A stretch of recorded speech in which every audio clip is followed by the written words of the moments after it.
Hello दोस्तों, स्वागत है आपका आपके यूट्यूब चैनल हिस्ट्री की पाठशाला में। हमने एक सीरीज़ स्टार्ट की थी भूगोल की, जिसमें हमने देखा था कि महान हिमालय को विभाजित करके हम पढ़े थे। महान हिमालय को विभाजित दो प्रकार से किया गया था।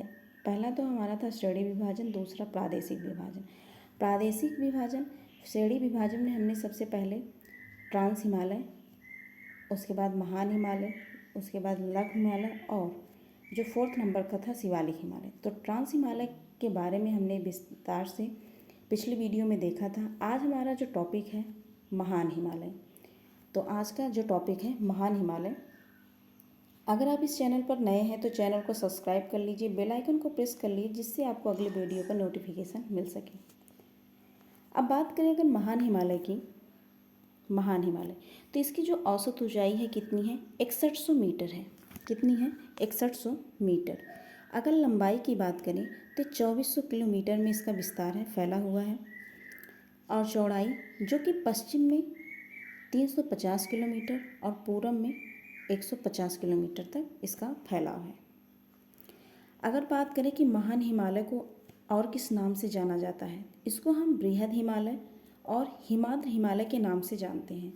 महान हिमालय हो गया या बृहद हिमालय या हिमाद्री हिमालय के नाम से जानते हैं। अगर बात करें हम इसके विस्तार की, महान हिमालय का विस्तार कहाँ कहाँ है, तो इसका विस्तार जो है नंगा पर्वत कहाँ है? जम्मू एंड कश्मीर में। नंगा पर्वत से लेकर नामचा बरुआ तक। नामचा बरुआ पर्वत कहाँ है? अरुणाचल प्रदेश में। तो इसका जो विस्तार है नंगा पर्वत से लेकर नामचा बरुआ तक। अगर बात करें इसको मैप में, अगर हम देखें इसका विस्तार,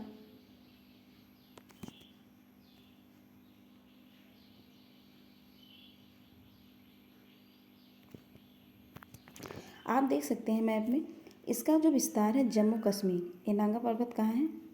जम्मू एंड कश्मीर में। और ये जो नामचा बरुआ पर्वत है, नामचा बरुआ पर्वत या नामचा बरुआ पर्वत इसको कहा जाता है। तो ये कहाँ है? ये अरुणाचल प्रदेश में। अरुणाचल प्रदेश में।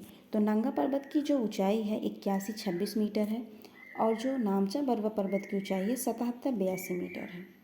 तो इसका विस्तार, जो महान हिमालय का विस्तार कहाँ से है, तो नंगा पर्वत से लेकर नामचा बरुआ पर्वत तक है। अब अगर बात करें हम कि इसमें कौन कौन से स्टेट कवर करते हैं और कौन कौन से देश, तो नंगा पर्वत यहाँ हमारा क्या हो गया? जम्मू एंड कश्मीर हो गया, और हिमाचल प्रदेश हो गया, उत्तराखंड हो गया, इधर हो गया नेपाल हो गया, सिक्किम वाला हिस्सा और भूटान वाला हिस्सा और अरुणाचल प्रदेश वाला हिस्सा। तो जम्मू कश्मीर, हिमाचल प्रदेश, उत्तराखंड, नेपाल, सिक्किम, भूटान और अरुणाचल प्रदेश वाला हिस्सा क्या करता है? एक कवर करता है। नंगा पर्वत से लेकर इसका जो विस्तार है नामचा बरुआ पर्वत तक है। नंगा पर्वत की जो ऊंचाई है 8126 मीटर है और नामचा बरुआ पर्वत की ऊंचाई जो है 7782 मीटर है। और अगर बात करें कि ये जो हिमालय, महान हिमालय है, जब यहाँ से महान हिमालय, जब ये महान हिमालय का निर्माण हो रहा था, तब यहाँ से इसका जो इधर से टर्न हुआ हिमाचल प्रदेश से, अरुणाचल प्रदेश से जब टर्न हुआ तो एक सीधा कहाँ चला गया? म्यांमार में, और एक सीधा इधर नीचे की तरफ आया। इसको किस नाम से जानते हैं? जो म्यांमार में गया इसको अराकन योमा के नाम से जाना जाता है, और जो इधर साइड से टर्न हुआ इसको हम पूर्वांचल पहाड़ी के नाम से जानते हैं। इसको हम किस नाम से जानते हैं? पूर्वांचल पहाड़ी के नाम से जानते हैं। और ये जो हमारा है, ये है क्या है? ये अराकन योमा।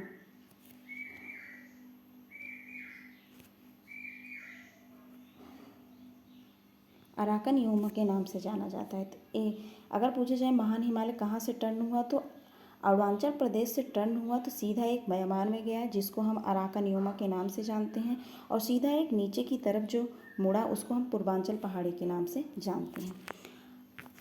अगर और बात करें हम कि ये कितने राज्यों में और कितने यूटी में फैला हुआ है, जो महान हिमालय है कितने राज्यों और कितने यूटी में फैला हुआ है।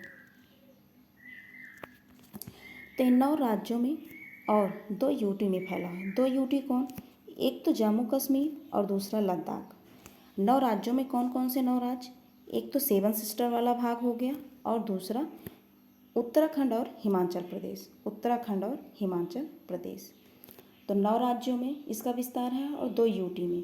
2 यूटी कौन कौन से? जम्मू कश्मीर और लद्दाख हो गया और 7 सिस्टर हो गया, दूसरा उत्तराखंड और हिमाचल प्रदेश। तो 7 सिस्टर में कौन कौन से आएंगे?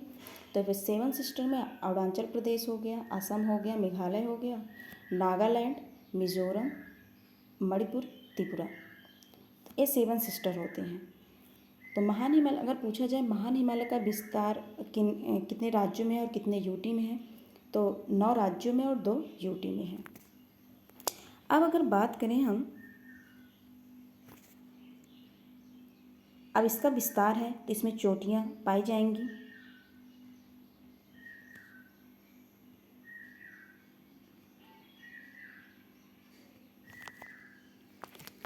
तो अगर हम चोटियों की बात करें तो इसका विस्तार तो नंगा पर्वत से है। नंगा पर्वत से कहाँ तक? नामचा बरुआ तक।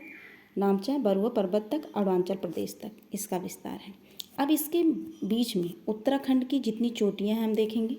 उत्तराखंड की चोटी और नेपाल में पाई जाने वाली चोटी और एक सिक्किम में पाई जाने वाली चोटी, इतना जो है ये क्या है? ये नेपाल में पाई जाने वाली चोटी का विस्तार और इधर उत्तराखंड में। अब अगर बात करें उत्तराखंड की, उत्तराखंड में इसका विस्तार कैसे है? पश्चिम से पूरब की तरफ। क्वेश्चन पूछे जाते हैं एग्जामों में कि पश्चिम से पूरब की तरफ से इसका विस्तार बताइए। तो सबसे पहले क्या है? बंदरपूछ चोटी है, बंदरपूछ चोटी। उसके बाद कामेत चोटी, दूनागिरी, नंदा देवी, त्रिशूल। ये सब चोटियाँ कहाँ पाई जाती हैं? तो उत्तराखंड में पाई जाती हैं, उत्तराखंड में। और अगर बात करें कि बंदरपूछ, जो ये बंदरपूछ है और कामेत है, इसके बीच में 2 और चोटियाँ पाई जाती हैं। एक तो पाई जाती है बद्रीनाथ और दूसरा केदारनाथ। बंदरपूछ और कामेत के बीच में 2 चोटियाँ, केदारनाथ और बद्रीनाथ। इसी बंदरपूछ और कामेत के बीच में 2 हिमनद पाए जाते हैं। कौन कौन? एक यमुनोत्री हिमनद, दूसरा गंगोत्री हिमनद। यमुनोत्री हिमनद और गंगोत्री हिमनद एक इनके बीच में पाई जाती है, बंदरपूछ और कामेत के बीच में पाई जाती हैं। और क्या है तीसरा क्या है? दूनागिरी, फिर नंदा देवी और त्रिशूल। तो 5 कितनी चोटी? 5 चोटी जो है क्या है? 1 2 3 4 5। तो कितनी चोटियाँ? 5 चोटियाँ जो हैं उत्तराखंड में है। बंदरपूछ और कामेत के बीच में 2 चोटियाँ, केदारनाथ और बद्रीनाथ। और बंदरपूछ और कामेत के बीच में 2 हिमनद, यमुनोत्री हिमनद और गंगोत्री हिमनद। अब अगर बात कर ले हम नेपाल की चोटियों की, नेपाल की चोटी सबसे पहले क्या? धौलागिरी, अन्नपूर्णा, मनासलु या मनसालु, इसे मनासलु या मनसालु के नाम से जाना जाता है। फिर Gauri Shankar, Everest, mount Everest जो दुनिया की सबसे ऊंची चोटी है। फिर मकाल। तो कितनी चोटियाँ? 1 2 3 4 5 6। तो नेपाल में कितनी चोटियाँ? 6 चोटियाँ हैं। तो सबसे पहले धौलागिरी, फिर अन्नपूर्णा, फिर मनासलु, गौरी शंकर, एवरेस्ट और मकाल। फिर और बात करें कि सिक्किम में कौन सी चोटी है? तो कंचनजंगा है। सिक्किम में कौन सी चोटी? कंचनजंगा। और अरुणाचल प्रदेश से नामचा बरुआ। अब इन्हें याद करने की ट्रिक, याद हम कैसे रख सकते हैं? अब अगर याद करने की बात करें तो ट्रिक से याद कर सकते हैं। बंदर का दूना कौन होता है? नंदी होता है। बंदर का दूना कौन होता है? बंदर का दूना कौन होता है? नंदी होता है। तो बंदर का दूना नंदी होता है। बंदरपूछ, का से कामेत, दूना से दूनागिरी और नंदा से नंदा देवी। उसके बाद एक हम रेंडमली वैसे याद कर सकते हैं, लास्ट में त्रिशूल। तो हमारे उत्तराखंड की जो चोटियाँ हैं आसानी से हम याद कर सकते हैं। अगर अब बात करें नेपाल की, नेपाल की चोटी हम कैसे याद रख सकते हैं? आप एक देख सकते हैं, मनासलु चोटी है और एक मकालु चोटी है। लास्ट में जो है नेपाल में एक मकाल चोटी है और बीच में जो है मनासलु चोटी है। दोनों का जो उच्चारण माँ से स्टार्ट हो रहा है, माँ से, दोनों का उच्चारण किससे? माँ से। तो हम जो लास्ट में है तो मकालु है। मकालु के पहले कौन सी चोटी है? माउंट एवरेस्ट है। उसके बाद गौरी शंकर है। फिर जो मनासलु चोटी है, मनासलु चोटी के पहले कौन सा है? अन्नपूर्णा, और उसके पहले धौलागिरी है। तो इस प्रकार हम नेपाल की चोटियों को याद कर सकते हैं। अब अगर बात करें,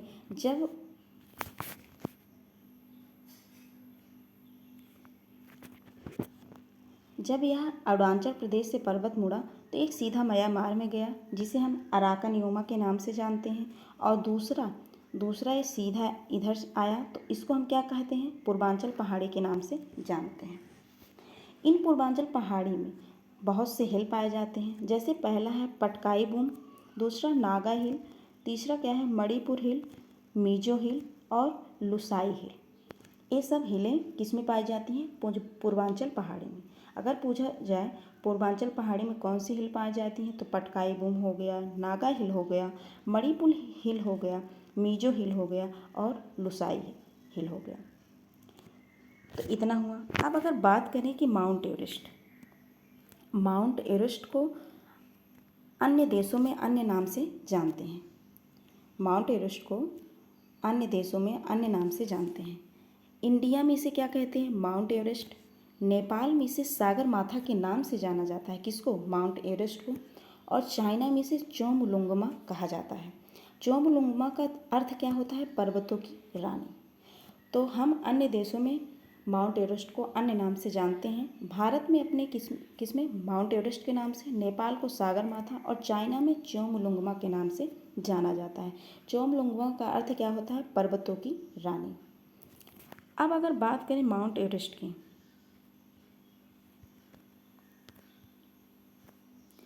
अब इसका हम अलग अलग अगर देख लें मैप में कि उत्तराखंड में चोटी, तो उत्तराखंड में जो चोटी है बंदरपूछ, कामेट या कामेत, दूनागिरी, नंदा देवी, त्रिशूल। बंदरपूछ और कामेत के बीच में कौन सी दो चोटियाँ? बद्रीनाथ और केदारनाथ। इसी के बीच में और क्या? दो हमारे हिमनद आते हैं, गंगोत्री और यमुनोत्री। फिर कामेत है, दूनागिरी, नंदा देवी, त्रिशूल। इसको हम याद कैसे कर सकते हैं? बंदर का दूना कौन होता है? नंदी। बंदर का दूना नंदी, और लास्ट में क्या है? एक त्रिशूल। अब और अगर हम ये कौन सा है? तो ये उत्तराखंड की चोटी है। कौन से? उत्तराखंड की चोटी। अब अगर हम बात कर लें नेपाल की, मैप में नेपाल की चोटी की बात कर लें। नेपाल ये क्या है? नेपाल है। तो धौलागिरी, अन्नपूर्णा, मनसालु या मनासलु, इसे मनसालु या मनासलु के नाम से भी जाना जाता है। Gauri Shankar, Mount Everest, Makalu, Kanchenjunga. इतना हुआ। अब अगर बात कर ले माउंट एवरेस्ट की, माउंट एवरेस्ट के बारे में कुछ महत्वपूर्ण बातें जान लें। नेपाल में सागर माथा कही जाने वाली यह चोटी दुनिया की सबसे ऊंची चोटी है। जो माउंट एवरेस्ट है वो दुनिया की सबसे ऊंची चोटी है। British surveyor sir George Everest के सम्मान में इसी चोटी को माउंट एवरेस्ट नाम दिया गया। किसके सम्मान में? सर्वेयर सर जॉर्ज एवरेस्ट के सम्मान में इस चोटी का नाम माउंट एवरेस्ट पड़ा। और अगर बात करें sir Edmund Hillary and Nepal के पर्वतरोही शेरपा तेनजिंग नार्गे ने 29 मई 1953 में माउंट एवरेस्ट पर विजय प्राप्त की। तो माउंट एवरेस्ट पर विजय कब प्राप्त की? तो 29 मई 1953 में। किसने? नेपाल के पर्वतारोही शेरपा तेनजिंग नार्गे और सर एडमंड हिलेरी ने एवरेस्ट पर विजय प्राप्त की। और अगर बात करें इसके बारे में माउंट एवरेस्ट के,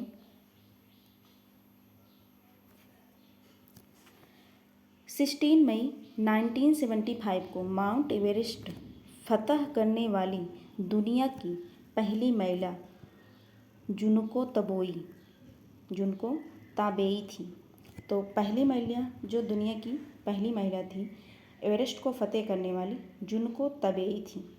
और अगर बात करें कंचनजंगा की, भारत की सबसे ऊंची चोटी कंचनजंगा जो है भारत की सबसे ऊंची चोटी है और यह दुनिया की तीसरी सबसे ऊंची चोटी है, जिसकी जो ऊंचाई है 85-86 मीटर है 85-86 मीटर है।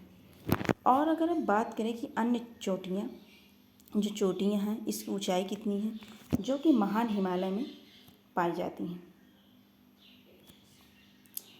अब बात कर लें माउंट एवरेस्ट। क्या है? माउंट एवरेस्ट जो कि कहाँ है? नेपाल में है। तो इसका 88-48 हो गया या 88-49 मीटर। कंचनजंगा हो गया 85-86 हो गया या 85-96। कई किताबों में तो 85-86 मीटर मिलता है या 85-96 मीटर मिलता है। और अगर अब बात करें मकालू की जो ऊंचाई है 84-81 मीटर है। धौलागिरी, अगर हम बात कर लें कि इसकी याद करने की ट्रिक, सबसे पहले आप देखिए 88 से स्टार्ट है सबसे ऊंची चोटी 88, उसके बाद 85 आता है 85 है, उसके बाद 84 और 81 में 3। 81 में कितने हैं? 3 हैं, जिसका नंबर 81 है, फिर 81-63 है, 81-26 है। और अगर बात करें उसके बाद 80 में सिर्फ ओनली 1 है, फिर 78 हो गया, फिर 79 है, फिर 34 है। तो आप ऐसे याद कर सकते हैं कि 88 से स्टार्ट है, 88-48 जो माउंट एवरेस्ट है वो सबसे ऊंची चोटी है दुनिया की। उसके बाद हमारा कंचनजंगा हो गया। ये महान हिमालय की बात की जा रही है, महान हिमालय में पाई जाने वाली चोटी। और उसके बाद 85, फिर 84 है, फिर 81 में तो तीन पर्वत आते हैं, और फिर 80 हो गया, फिर एक 78 हो गया, और फिर एक 34 हो गया। आप इस तरह इसको याद कर सकते हैं। अगर बात करें तो मकाल नेपाल में पाया जाता है, धौलागिरी भी नेपाल में, मनास नेपाल में, नंगा पर्वत जम्मू और कश्मीर में, अन्नपूर्णा नेपाल में, नंदा देवी उत्तराखंड में, केदारनाथ उत्तराखंड में और बद्रीनाथ उत्तराखंड में। अब आगे बात करें हम मध्य हिमालय, तो महान हिमालय वहाँ तक ख़त्म है। उसमें जो मेन इम्पॉर्टेंट पॉइंट थे वो बताए गए हैं आपको। अब इसके बाद श्रेणी विभाजन में तो जो तीसरे नंबर पे आता है, क्या आता है? मध्य हिमालय। अब अगर मध्य हिमालय की बात करें हम, मध्य हिमालय जो है इसकी औसत ऊंचाई कितनी है? 3700 से 4500 मीटर। मध्य हिमालय को और किस नाम से जाना जाता है? तो लघु हिमालय के नाम से जाना जाता है। मध्य हिमालय को और किस नाम से जाना जाता है? तो लघु हिमालय के नाम से जाना जाता है। अब अगर बात करें मध्य हिमालय की, तो मध्य हिमालय इसमें बहुत सी श्रेणियाँ आती हैं। तो सबसे पहले जो है पीर पंजाल श्रेणी है, दूसरा धौलाधर श्रेणी है, तीसरा नग टिब्बा श्रेणी है, और चौथा जो हमारा है महाभारत श्रेणी है। अब अगर बात करें कितनी श्रेणियाँ, तो पीर पंजाल श्रेणी, धौलाधर श्रेणी, नग टिब्बा श्रेणी और ये जो है महाभारत श्रेणी। पीर पंजाल श्रेणी में ही वैष्णो माता मंदिर है। पीर पंजाल श्रेणी में वैष्णो माता मंदिर आता है और इसी में कश्मीर घाटी भी आती है। अगर बात करें पीर पंजाल श्रेणी और धौलाधर श्रेणी के बीच में कौन सी घाटी आती है? मनाली घाटी आती है। पीर पंजाल श्रेणी और धौलाधर श्रेणी के बीच में मनाली घाटी आती है, और धौलाधर श्रेणी और नग टिब्बा के बीच में कौन सी घाटी? मसूरी घाटी आती है। तो पीर पंजाल श्रेणी जो कि जम्मू कश्मीर में है, और धौलाधर श्रेणी जो है हिमाचल प्रदेश में, और नग टिब्बा उत्तराखंड में, और महाभारत जो श्रेणी है वह नेपाल में आती है। आप देख सकते हैं। अब अगर मध्य हिमालय की और बात करें, मध्य हिमालय लघु हिमालय के ढाल पर बने घास के मैदान, मध्य हिमालय या लघु हिमालय। तो लघु हिमालय के ढाल पर जो बने घास होते हैं उसको हम क्या कहते हैं जम्मू कश्मीर में? तो जम्मू कश्मीर में इसे मर्ग कहा जाता है, और उत्तराखंड में उसे क्या कहा जाता है, बुग्याल या पयार। तो बुग्याल या पयार पूछा जाए क्या है, तो मध्य हिमालय में ढाल पर बने क्या होते हैं, एक घास होते हैं। और अगर बात करें कि मध्य हिमालय या लघु हिमालय, मध्य हिमालय या लघु हिमालय, तो लघु हिमालय पर्यटकों के लिए प्रसिद्ध है। मध्य हिमालय पर स्थित मुख्य पर्यटन स्थल कुल्लू हो गया, मनाली हो गया, मसूरी, डलहौजी नगर, नैनीताल, रानीखेत आदि जो पर्यटक स्थल मिलते हैं कहाँ, लघु हिमालय में।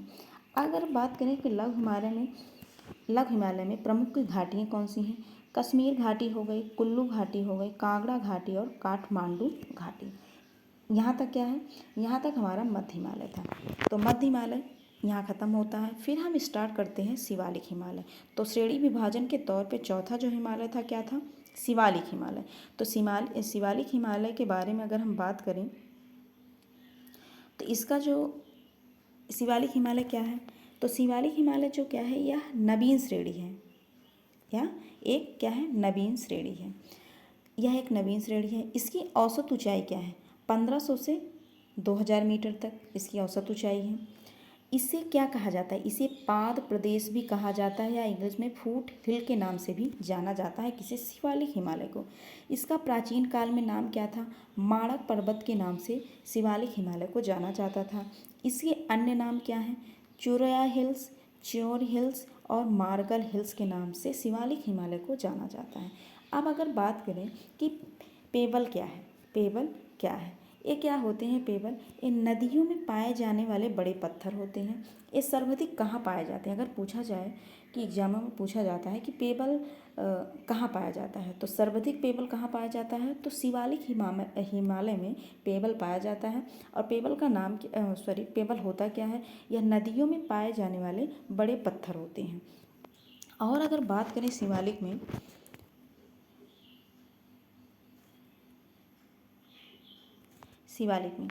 तो शिवालिक को पश्चिम में क्या कहते हैं, दून कहते हैं, और पूरब में से क्या कहते हैं, परवा कहते हैं। पूर्व लिख दिए हैं, सॉरी, इसको हम पश्चिम में परवा कहते हैं, सॉरी, इसे पूरब में इसे क्या कहते हैं, यहाँ गलत लिख दिए हैं, इसे दुआर कहा जाता है। क्या कहा जाता है, दुआर कहा जाता है। तो शिवालिक को पश्चिम में दून कहा जाता है और पूरब में से दुआर कहा जाता है। पश्चिम में जो है ये हमारा वर्टिकल होता है, जिसे दून घाटी कहा जाता है, और जो पूरब में है ये हॉरिजॉन्टल होता है, इसे क्या कहते हैं, दुआर घाटी के नाम से जानते हैं। एक इसमें है शिवालिक हिमालय की बात की जा रही है। और शिवालिक हिमालय में बात करें कि पर्यटन स्थल कौन कौन से हैं, तो शिवालिक में पर्यटन स्थल शिमला हो गया, चंडीगढ़। तो चंडीगढ़ किस हिमालय में आता है, तो शिवालिक हिमालय में आता है, यह पर्यटन स्थल है। और पंचकूला, मोरनी पहाड़ियाँ, नैना देवी मंदिर, कालेसर नेशनल पार्क जो कि नेपाल में है, हथनी कुंड बैराज, आनंदपुर साहिबा, ये सब जो पर्यटन स्थल हैं किस हिमालय में आते हैं, तो शिवालिक हिमालय में आते हैं। आज हमने चर्चा किस में की है, आज चर्चा हमने महान हिमालय और मध्य हिमालय जिसे लघु हिमालय के नाम से जानते हैं, और हमने चर्चा की है शिवालिक हिमालय के बारे में चर्चा की है। तो कल हम जो हमारा दूसरा जो प्रादेशिक विभाजन के हिसाब से था उसके बारे में चर्चा करेंगे, और क्वेश्चन आंसर की हम लगाएंगे। क्वेश्चन आंसर इसी के बेस पे जो हिमालय हमने डिस्कस किया है इसी पे कल क्वेश्चन आंसर रहेगा, और एक डिस्कस करेंगे जो प्रादेशिक विभाजन है उस पर डिस्कस करेंगे। अगर आपको वीडियो पसंद आया हो तो like, share and subscribe to my channel.